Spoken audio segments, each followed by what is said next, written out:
Welcome to a deep dive into a show many of you have asked us to unpack, Mr. Robot. It's far more than just, a gripping cyber thriller. It's a profound, sometimes really unsettling exploration of what it truly means to be in control, to grasp what's real, and to understand your own identity in a world just drowning in digital noise and corporate influence.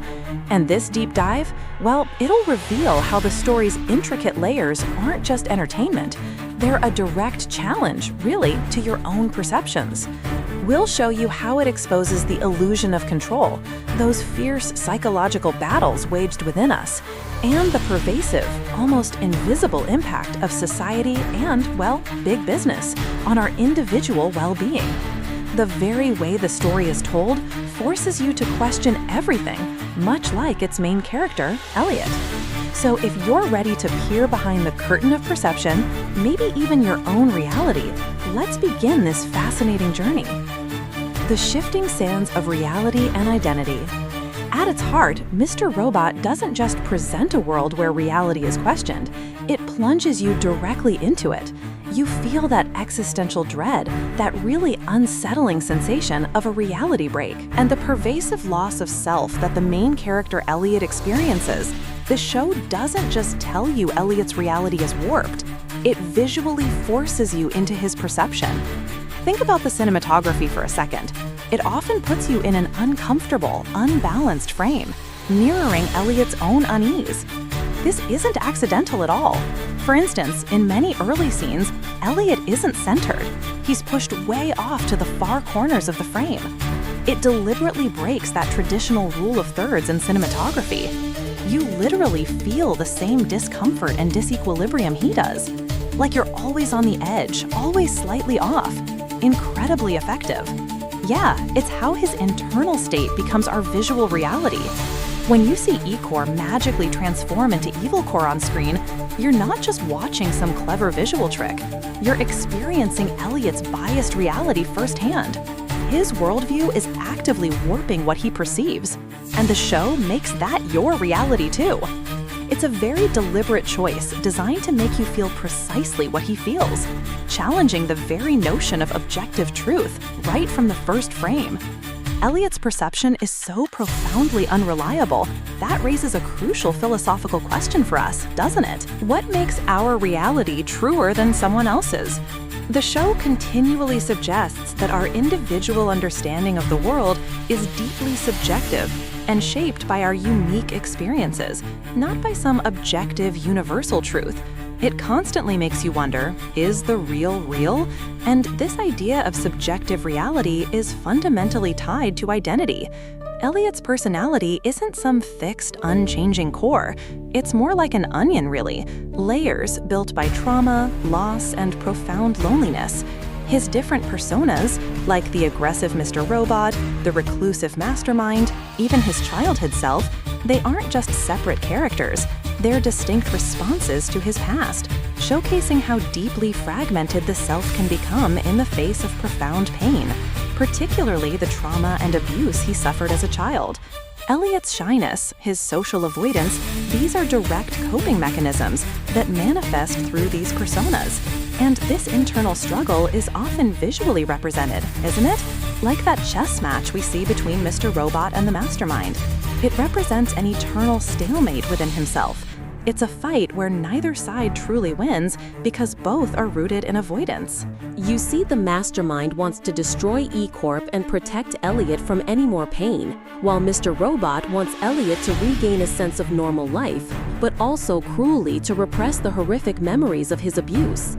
They're both trying to protect him in their own ways, but their methods of avoidance keep him from truly healing. This constant internal battle, while it seems protective, often leads to further withdrawal from reality and makes it incredibly difficult to integrate himself. So the path to healing, as the story seems to suggest, isn't about destroying parts of yourself. It's about facing that trauma, accepting the layers of identity it created, and moving towards a more integrated whole self. It's about confronting the monster that isn't external, but his own mind. The brain, in its attempt to cope with unbearable pain, creates these elaborate defense mechanisms like Elliot's multiple personas. But these can paradoxically hinder true healing. The internal battles, while seemingly protective and designed to keep him safe from painful memories, they often lead to further withdrawal from reality and makes it incredibly difficult to integrate the self. The series uses surreal, almost hallucinatory imagery, like Elliot eating his pet fish in that bizarre restaurant setting during his withdrawal, that visually represents this fragmented and utterly confused internal state. It's the show telling us, I think, that the only way out is through the web of power and corporate control. Now, let's shift gears a bit and talk about power. Because Mr. Robot doesn't just mention it, it absolutely screams it. Every relationship is a power struggle. Some of us need to be controlled. This isn't just a throwaway line, is it? It's a foundational principle that plays out in every single connection you see, driving the characters in the entire plot. What's fascinating is how even seemingly stable relationships are revealed to be vulnerable to these power dynamics. Consider Tyrell and Joanna Wellick.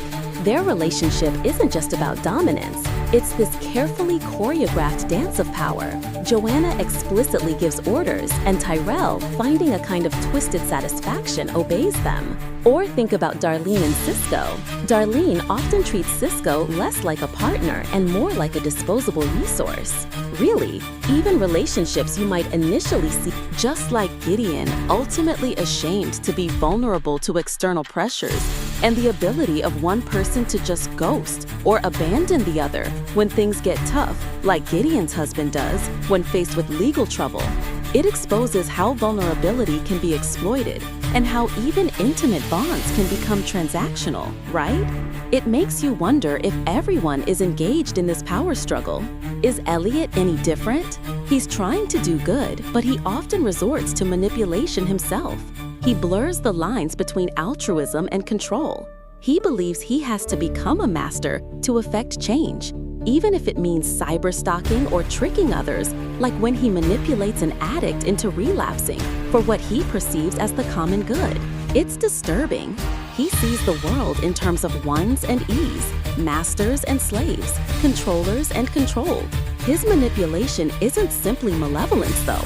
It stems from his distorted moral compass, where he genuinely believes becoming the master is the only way to achieve a greater good, even if it means sacrificing individual well-being or violating personal privacy.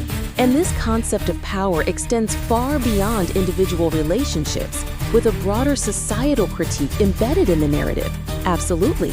Capitalism, embodied by these monolithic entities like E Corp, which Elliot, of course, rebrands as Evil Corp, is depicted as a system that leverages money and influence to control the populace.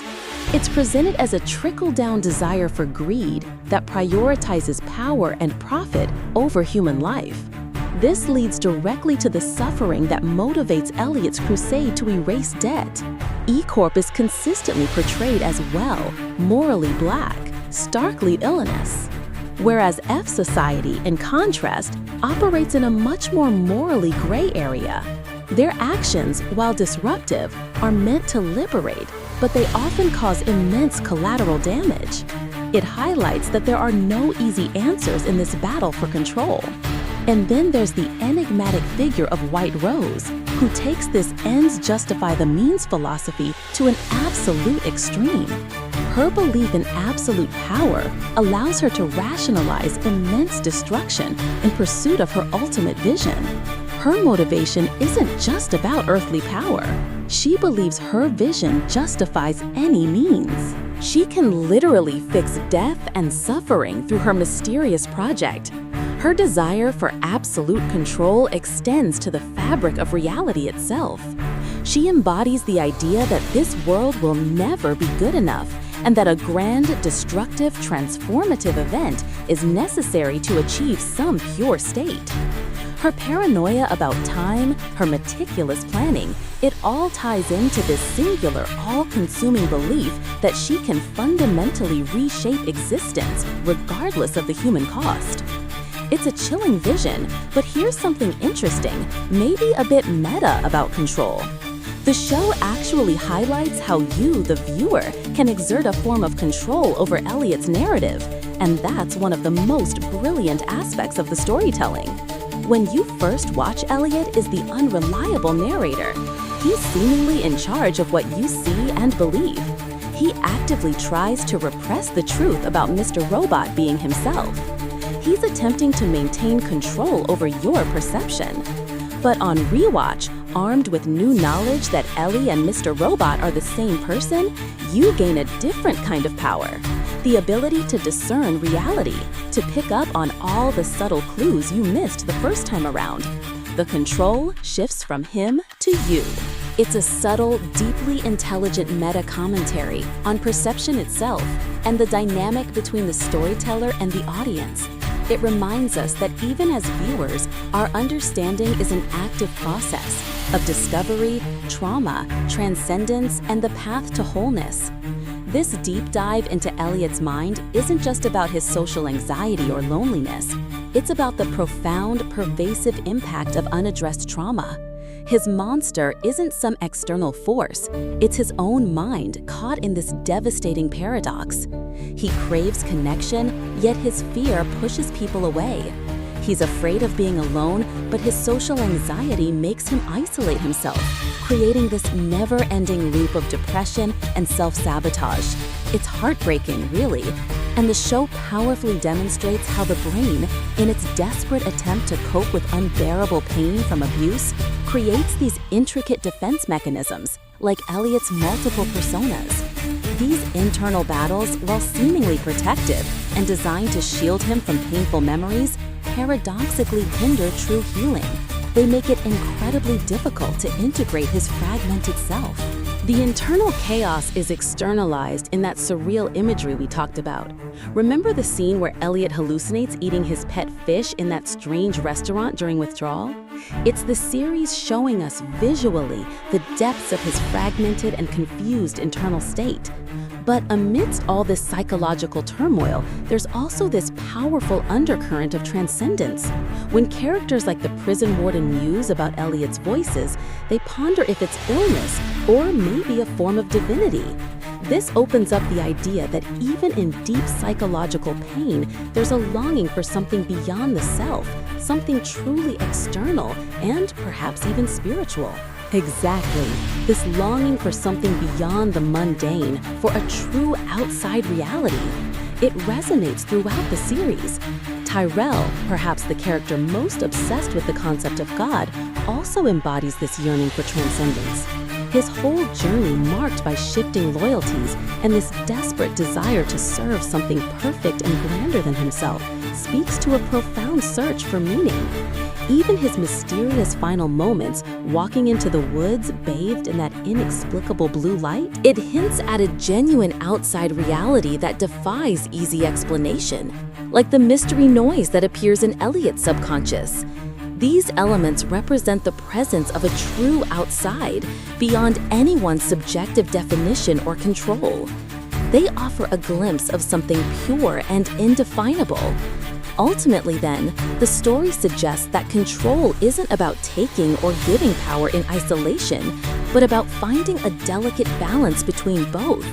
It's about moving towards self-acceptance and breaking free from those psychological echoes of a corrupt society that have taken root deep within you.